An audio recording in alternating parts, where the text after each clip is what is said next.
Makailang beses nang nagkaroon ng komprontasyon sa karagatan ng Philippine Coast Guard at Taiwan Coast Guard. Ang pinakahuling insidente ay ang sagutan nila matapos mamataan ang Taiwan Coast Guard sa karagatan ng Itbayat sa Batanes. Narito ang report.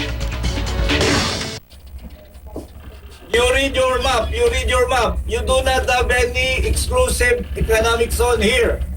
Ito ang mensahe ng Philippine Coast Guard sa Coast Guard ng Taiwan. Nasa loob kasi ng 23 nautical miles silangan ng Itbayat Island sa Batanes ang Taiwanese Coast Guard na nagpapatrolya rin sa lugar nitong Hunyo. Ngunit naging matigas ang Taiwan. This is Taiwan Coast Guard. Yes, what is your intention? You said you are now leaving. Why are you still here? Over. We are not leaving. We are not leaving. This is our territory. You do not have any rights here.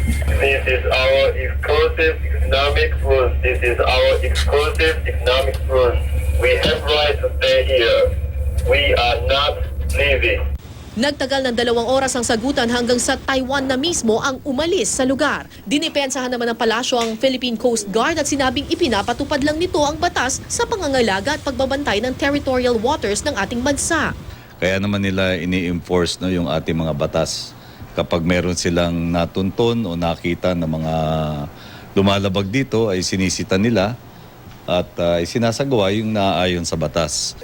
Wala pang pahayag ang Taiwan kaugnay sa insidenteng ito. Ang ating namang Department of Foreign Affairs, wala pa raw detalye sa nangyari kaya hindi pa makapagkomento. Dati nang nagkaroon ng komprontasyon sa pagitan ng Pilipinas at Taiwan. May 9, 2013, isang mangingisdang Taiwanese ang nasawi sa girian ng patrol vessel ng Pilipinas at mga fishing vessel ng Taiwan.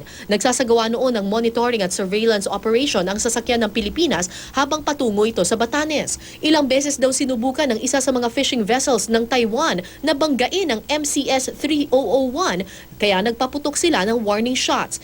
Inasinta rin daw ang machinery portion ng Taiwan. 8 tauhan ng Coast Guard ang kinasuhan ng homicide para sa pagkamatay ng mangingisdang Taiwanese. 4 naman ang kinasuhan ng obstruction of justice, nagpapatuloy ang paglilitis sa kanila.